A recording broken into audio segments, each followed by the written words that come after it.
예, 오늘의 증시 브리핑 시작하겠습니다. 시장이 또 추가적으로 올라갔는데, 그러니까 미증시가 또 이제 반등을 하면서 이제 시장 분위기를 살려줬죠. 그러니까 파월 의장의 어떤 연설 이후에 금리 정책이 아주 세게 나오지는 않을 것 같다 이런 이제 기대감이 있었고, 또 하나 중요한 건 그러니까 미국이 8월 들어서 한 번도 이틀 연속 올라간 적이 없었거든요. 그러니까 S&P 500 기준으로 보시다시피 이틀 올라간 적이 없었잖아요. 근데 연속해서 올라갔죠. 그래서 이게 시장의 분위기가 좀 바뀌었구나. 파월 의장 발언 이후에 투자자들의 생각이 좀 바뀌었다. 이게 이런 어떤 분위기가 만들어진 게 있었고, 또 필라델피아 반도체 지수가 오늘 올라갔잖아요. 그동안에 이제 투자들은 엔비디아가 끝난 거 아닌가? 이런 어떤 부담이 있었거든요. 500달러가 고점이었다. 이런 부담이 있었는데, 필라델피아 반도체 지수 올라가고 엔비디아, 마이크론 테크놀로지 비록 크게 올라간 건 아니지만 어쨌든 두 종목이 좀 플러스를 내면서 반도체가 이제 끝난 게 아니었구나. 그러니까 이런 이제 기대감. 또 오늘 초반에 이제 하이닉스가 올라가면서 시장을 좀 만들어줬죠. 그래서 이런 어떤 분위기도 있었고 또 중국이 오늘 플러스가 났거든요. 어제 엄청난 음봉 나왔잖아요. 시초가가 플러스 5%였다가 종가는 1%로 끝났는데 오늘 어쨌든 또 이제 상승했거든요. 그래서 이틀 동안 1%씩 올라간 거죠. 그래서 중국 문제도 조금 수습이 돼가는 분위기인가 보다. 그러니까 이런 어떤 안도감이 지수를 좀 장중 내내 이제 플러스로 만들 수 있는 그런 환경을 만들어줬습니다. 그리고 이제 지표를 보면 그러니까 미국의 어떤 금리는 지금 11월 인상 확률이 상당히 높아졌거든요. 지금 6대 4 정도 비율로 어쨌든 금리는 0.25가 됐든 0.5가 됐든 11월에 올라갈 것 같다. 근데 이제 보면 그때 올려놓고 내년도부터는 또 내릴 거다. 뭐 또 이제 어느 곳에서는 6월부터 분기마다 0.25 내릴 거다. 이런 분위기거든요. 그래서 투자들이 11월에 올리나 보다. 이건 분명히 부담이 되는데 한편으로는 올려봤자 한 번, 그리고 내년도 상반기 전에 한 번 내리기 시작하면서 계속 세 번 정도는 내년에 내릴 것 같아. 또 이런 주장도 동시에 올라오고 있거든요. 그래서 금리에 대한 부담이 덜어졌죠. 그리고 특히 제가 계속 말씀드렸던 게 10년물 국채금리가 4.4 플러스 마이너스 그 부근이 정점이 돼야 된다. 이제 그런 말씀을 드렸잖아요. 추세선 거보면 그 선에서 좀 고점이 나왔으니까 그래서 이번에도 그쪽이 그 고점 되지 않을까라고 제가 말씀을 드렸잖아요. 근데 이게 이제 10년물 국채금리가 최근에 빠진 데다가 우리 증시 돌아갈 때 4.17%까지 빠졌거든요. 그러니까 이게 4.2 밑으로 내려간 거죠. 4.2%가 이전에 되게 중요한 저항대였거든요. 근데 거꾸로 그 저항대가 지지선으로 바뀌는 상황이었는데 그 아래로 내려가다 보니까 이제 장중에 오늘은 뭐 넉넉하게 플러스로 마감해도 괜찮을 것 같다. 이제 투자자들이 그렇게 생각을 했던 것 같습니다.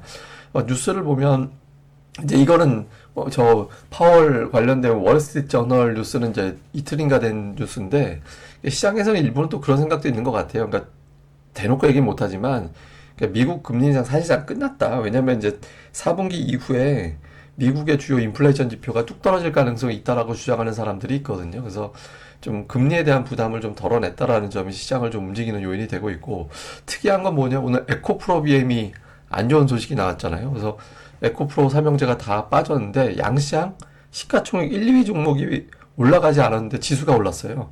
예, 상승 종목은 되게 많았고 그러니까 지수 누르는 역할을 할 수도 있었는데 그런 종목이 눌러도 지수가 플러스가 났다라는 거는 좀 상당히 좀 심리가 좋아졌다, 힘이 생겼다, 이게 다 되는 거죠. 이런 건 괜찮고. 그다음에 또 은근히 좀 주목해 볼 만한 뉴스가 미중 상무장관끼리 만났는데 반도체 관련뿐만 아니라 여러 가지 어떤 경제적인 현안에 대해서 논의하고 그걸 갖다가 이제 다루기 위한 채널을 개설한다고 하거든요. 그래서 이게 이제 어쩌면 뭐 미중 간의 갈등을 조금 완화시켜주는 그런 어떤 이제 메시지를 자주 낼 가능성도 있어 보여서 요건 향후에 좀 주목을 해봐야 될 것 같습니다. 그리고 이제 오늘 그 반사익 관련된 종목군들, 그러니까 이제 저 오염수 방류에 따른 어떤 중국 관광객들이 이제 일본 절대 안 간다고 하잖아요. 그래서 그런 관련된 종목군들이 일부는 또 반응을 했거든요. 그래서 저 뉴스 효과가 아직까지는 이어지고 있다. 이 점도 우리가 오늘 주목해 볼 만한 뉴스였던 것 같습니다. 그다음에 주요 종목은 에코프로비엠인데 제가 이제 지난주 에코프로비엠을 뭐라고 말씀드렸냐면 35만 원이 굉장히 중요한 고비가 될 가능성이 있다. 그래서 35만 원 넘어가면 기술적 반등이 아니라 추세가 바뀌었나? 이렇게 봐야 되는 상황이다. 그래서 35만 원을 좀 주목해 봐야 된다라고 제가 지난주에 말씀드렸을 거예요. 아마 제 방송 돌리보시면 기억나실 텐데 고점이 정확하게 34만 9천 원이었거든요. 그러니까 그 선을 좀 저항으로 본 것 같아요. 그래서 요게 향후에 에코프로비엠을 제가 보여드리는 이유가 뭐냐면 2차 전지가 살아나느냐 여기서 이제 좀 어영부영하게 움직이느냐에 따라서 이 시가총액 상단 종목이기도 하지만 워낙 거래 대금을 잡아먹는 종목이거든요. 그래서 향후에 이제 여기서 자금이 오히려 빠져나와서 다른 쪽을 움직이는 자금으로 바뀔 가능성이 있어서 이제 좀 2차전지 추이는 좀 계속 볼 필요가 있고, 그다음에 제가 이제 어제 되게 못난이들 뭐 GS건설이나 뭐 에이스테크 이런 되게 장기적으로 많이 하락했다. 이거 주봉이거든요. 주봉인데 빠진 거 보세요. 뭐 엄청나게 빠졌잖아요. 근데 어쨌든 요런 종목군들이 최근에 약간씩 돌려지는, 이게 지금 주봉상 양봉 하락이기 때문에 뭐 추세 전환인지는 알 수는 없는데 최근에 약간 이제 초강력 못난이들이 좀 돌리는 시도들이 좀 나오고 있다. 이게 이제 좀 특징 중에 하나였던 것 같고, 그다음에 이제 조선주가 이 하나오션 이런 게 추세가 깨졌었거든요. 여기 이제 60일 타고 올라가던 종목이 깨졌었는데 오늘 61선을 일단 회복을 했거든요. 그래서 저 61선이 저항이 되느냐 아니면 이제 새롭게 저게 이제 원래 추세로 복귀가 되느냐, 이거에 따라서 이제 조선 기자재 부품 이런 종목군들은 또 연동이 될 수 있거든요. 그래서 좀 추이 한번 계속 주목을 해볼 필요 있는 것 같습니다. 수급에서는 이제 외국인들이 코스피 팔고 코스닥은 매수하고, 선물은 어제 이제 마감하고 나서 매도로 바뀌었는데 어쨌든 선물은 최근 들어서는 좀 매수하는 날이 빈번해지고 있는 거는 좀 긍정적이죠. 그래서 매매하는 종목을 보니까 네이버, 카카오 이제 금리가 빠지니까 이제 그거들, 다음에 이제 셀트리온 매수 들어가 있고, 다음에 이제 금융주하고 자동차주가 좀 들어가 있는 게 특징이고요.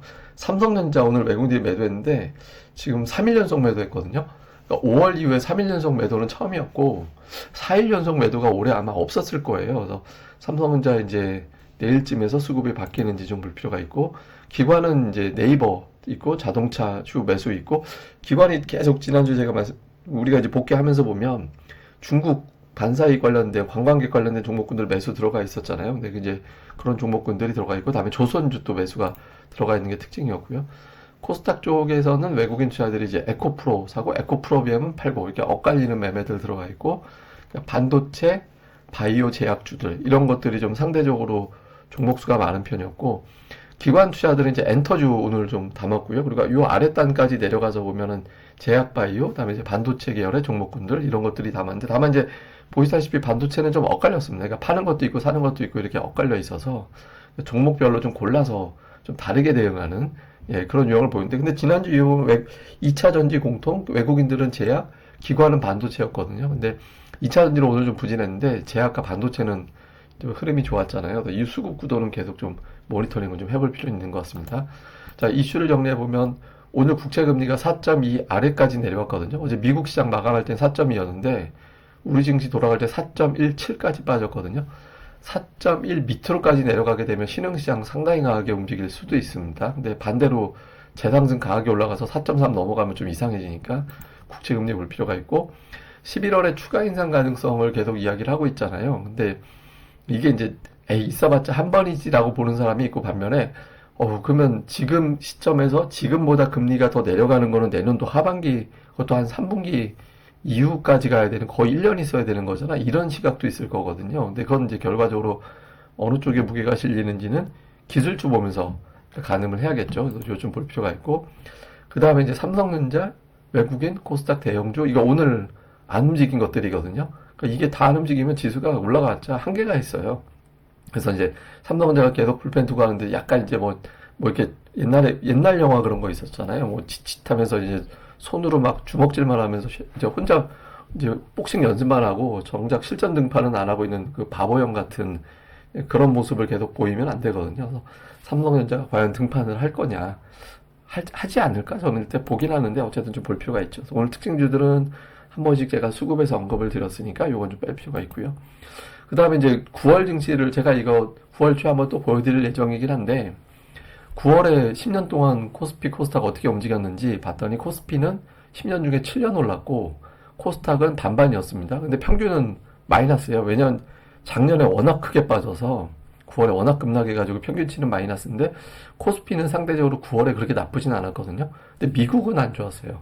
예, 10년 중에서 6년 빠지고 4년 올라갔는데 최근에 3년은 9월이 엉망진창이었습니다. 이래서 이제 9월 앞두고 이제 미증시가 좀 휘둘리는, 예, 그런 이유였다라고 봐야 되거든요. 근데 조금 우리 증시는 2달 연속 빠진 적이 없는 또 패턴이 있어서 우리 증시는 좀 괜찮지 않을까라고 일단은 좀 통계적으로는 보고 있긴 한데 어쨌든 그 직전이니까 수급 보면서 우리가 또 가늠을 좀 해보면 될 것 같습니다. 그리고 이건 복습.